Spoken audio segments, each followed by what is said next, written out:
I hope you guys bring protection, because before we start thrusting both into Phaethon and Pyroyce at the same time, I just want to set your expectations for this video. This is not going to be an in-depth analysis about any of the characters or the story for the latest chapter. If you're familiar with me, you know how deep I get. Just to be transparent, I've been in a huge creative block and I knew it was time to touch some grass a bit. So by the time this video is uploaded, I'm probably working on something that's catering for you deep thinkers out there. But on top of that, I also don't want this video to just be me sitting here summarizing why season 3 is good. I've seen a lot of people have already made videos glazing it, and I kind of want to be different. I'm kidding. I mean, I might end up repeating many similar points anyway, so you guys should definitely check those videos out. But I did upload my full playthrough, so if you watched that, you can probably tell how I feel about the latest chapter.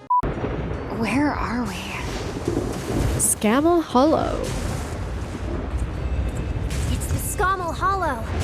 Scammel Hollow. Oh! So for now, I just want to narrow the focus a little and talk about the part that's been living in my head rent-free, Phaethon and Pyroyce, and how this duo really stepped up for the game's MC. With that said, enough with me yapping about my lack of competence. Let's yap more about our protagonist. But before that, thank you to my kittens. You guys are one of the reasons I continue to feed everyone with my content. But most importantly, I really appreciate all the support you've shown me, whether you're a member or just being here.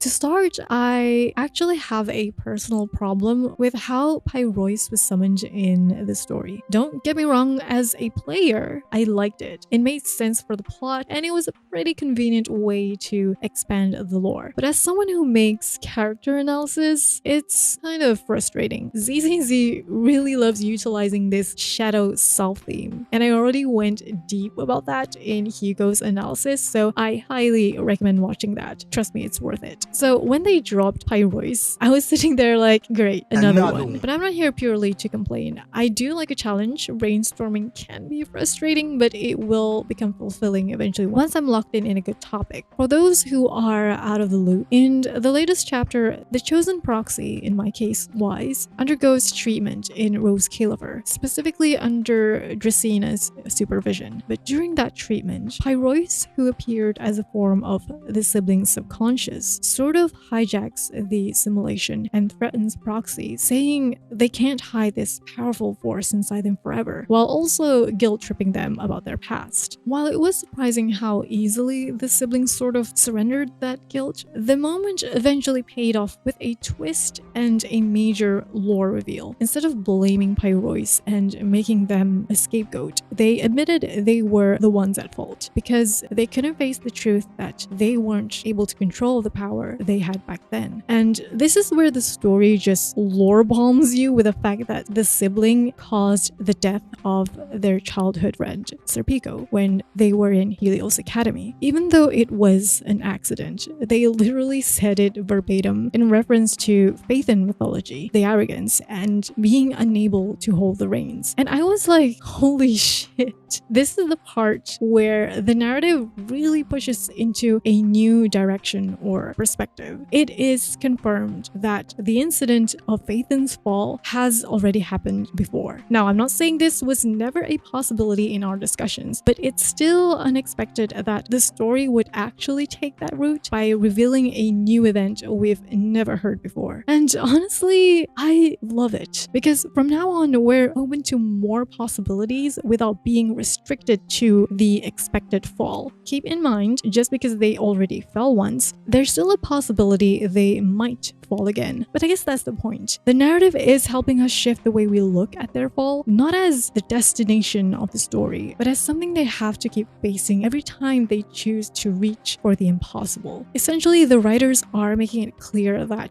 Phaethon's story in ZZZ isn't just locked into one predictable mythological route. And because of this, we are now more focused on their journey of becoming worthy of the name Phaethon. I kind of feel a little validated by the argument I made in my Phaethon analysis. Bearing the name Phaethon shouldn't be reduced to an expected tragedy born from arrogance. It's also about the courage to take on something no one else dares to try, even if people think it's crazy, even if you're scared, and especially when you know the outcome might be futile. Also, I'm amazed by how ZZZ keeps finding ways to integrate the mythology to fit its own narrative. In the original myth, Pyroyce is one of the 4 horses that pull the sun chariot, and those horses are extremely wild, which becomes one of the reasons Phaethon falls in the first place. So in ZZZ, it's really interesting how they turn that into this idea of Phaethon having to confront and tame a wild horse inside them. And even after that confrontation, it doesn't feel like a complete resolution. You can see in the story how Pyroyce still acts nonchalant and does whatever they want sometimes. So it's not like Phaethon has fully mastered them yet. And by this, Pyroyce's role isn't just there for aura farming, but also as a manifestation of the power Phaethon is still learning how to eventually wield. So when we look at this perspective, it looks like ZZZ is trying to make an attempt at another version of Phaethon's story that is more about the continuance after the fall. I'd also like to mention Icarus here because they love throwing every single sun reference. Like, I'm not even surprised they named an ethereal Gertablulu, which is a reference to an ancient mythological monster who guards the gates of a sun god. And this sort of hints whatever Roskillifer is hiding. These ethereals sure know what's up.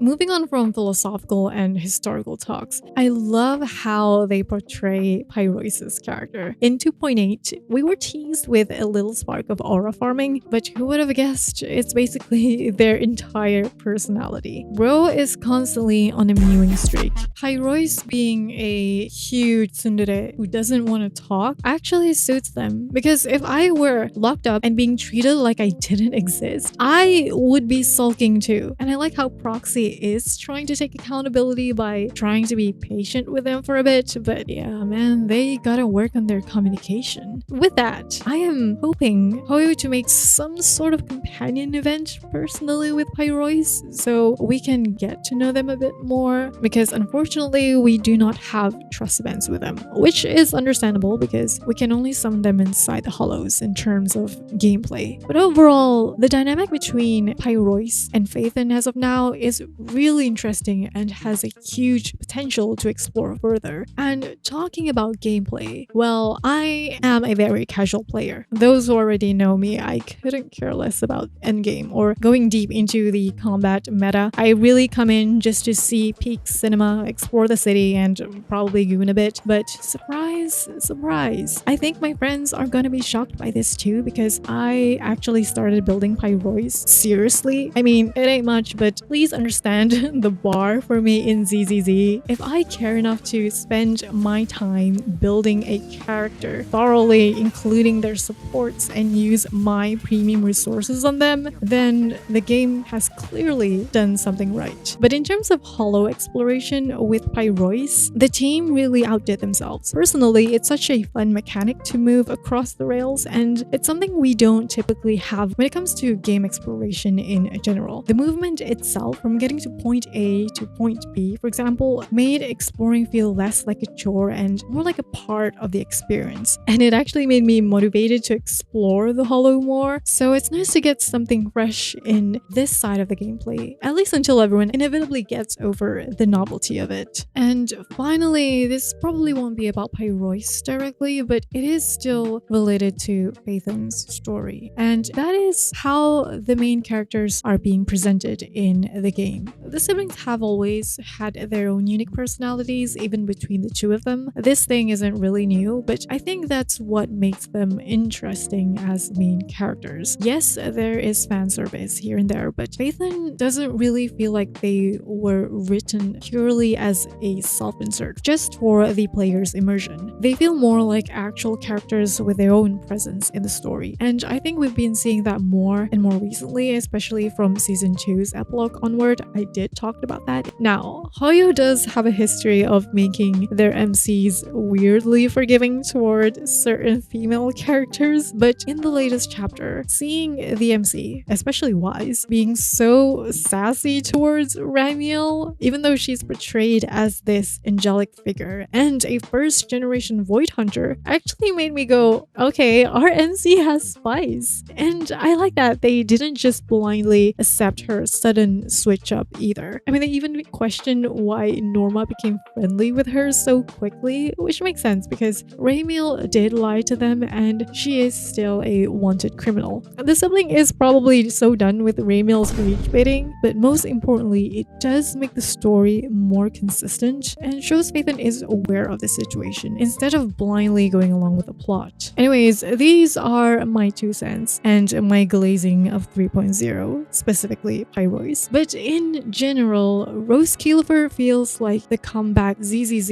needed for a new season. I know half of my viewers don't play it anymore, especially after the Dark Ages, but I do encourage you to come back if you're feeling up for it. This glazing isn't just empty words. You can really see the devs trying to improve on what's lacking in the previous season, and one piece of evidence is the shift in how I play and engage with the game now, and my little interpretations of what I specifically like about Season 3 so far. I hope this does resonate with some of you, but if not, I am curious to know what your thoughts are on Season 3's opening. What aspect do you think they improved, and what do you think is still lacking? Addressing the elephant in the room, I know some of you are probably going to have thoughts about the character designs. This is a never-ending debate in ZZZ as of now, but personally, after playing Season 3 for a while, I've become mostly neutral about them. They're fine. I don't think they're that bad people make it sound to be. It's just not really my cup of tea. I am mostly a male character glazer anyways, so I don't want to be that person who does mental gymnastics just to justify something